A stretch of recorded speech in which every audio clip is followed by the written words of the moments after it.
and Director of Heart Transplantation Unit at Marengo CIMS Hospital Ahmedabad. Recently we had International Indian Society for Heart and Lung Transplantation Conference in Ahmedabad, and I was the organizing secretary of this.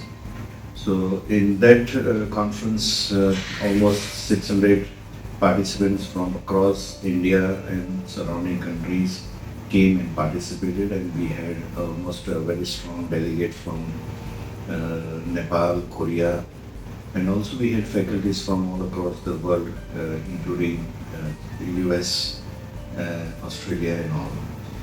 And in this conference, Docthub participated and they managed our all registration part.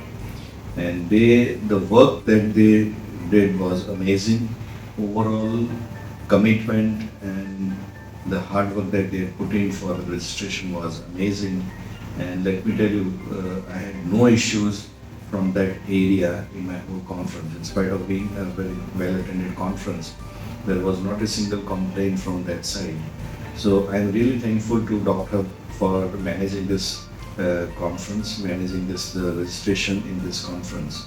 And I really highly recommend them for any future conference. In fact, whenever there is any other conference, then definitely in my next conference also, I will like to have them managing the whole my registration area and the conference area. Thank you.